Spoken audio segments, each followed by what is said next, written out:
Look, the most important thing if you run a gym is to maximize your profit per square foot. This is going to give you an unfair advantage over your competitors, both in spending and in service.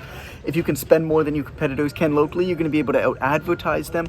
You're also going to be able to out-serve them. You're going to be able to deliver your members more, better, at less price, which is really just going to give you a huge advantage. Now, fortunately, most gym owners are really, really slow on adopting online training, particularly hybrid training, particularly done the right way, which leaves you a unbelievable, potentially unprecedented opportunity.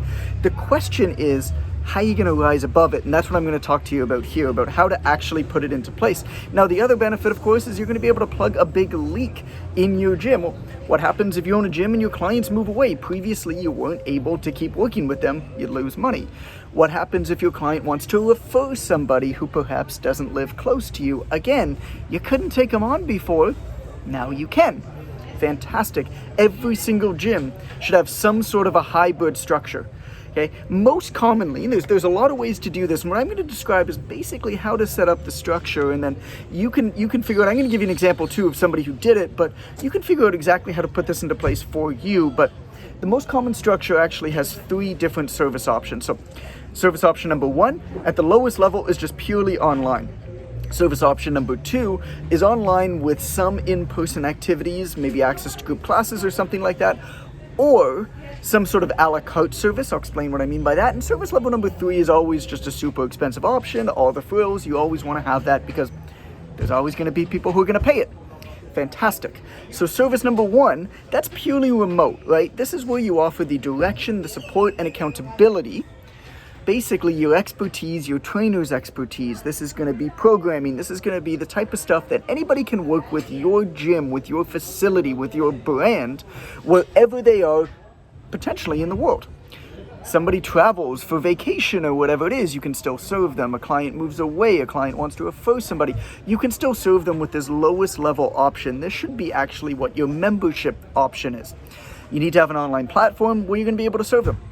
Service level number 2 is you're going to have all of the stuff in number 1, i.e. all of the remote services. You're going to have the programming, the direction, the support, and the accountability. To be honest, that's what tech does anyway. There's this misconception, by the way, that technology replaces trainers. The reality of it is technology used the right way actually optimizes the trainer. There's a lot of things that trainers should not be doing that they're doing right now. Everything from administrative, remembering to check in, even down to the calculations of how you increase weights and stuff like that.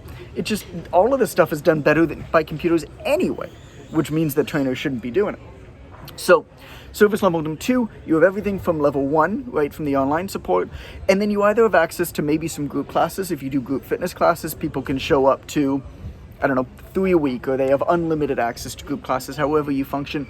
Or perhaps it's a la carte services. So this is what we teach students in the Online Trainer Academy for hybrid training, where you have people do your baseline and they pay you a membership fee for the direction, the support, and the accountability. And then whenever they want to see you in person, well, they pay you an in-person fee. They buy sessions, the same as they'd always buy sessions, right? This way they can choose when they want to have sessions and not. And trainers aren't sitting there when a client doesn't have a session building a program for free for that client, even though that client's not seeing them, which is just one more reason why the old business model is kind of stupid, if you're with me. Service level number 3 is premium. So this is where you give the whole shebang. And this is where your expertise as a gym owner is going to really come in. So they're going to have the online direction, support, and accountability. Maybe they'll be able to access all the group classes. Maybe they'll get X number of in-person sessions every week. There'll probably be some sort of nutrition in there as well. And if you don't offer nutrition, well, the beautiful thing about online training is that you can partner with a company that does, and it doesn't matter whether they're local to you.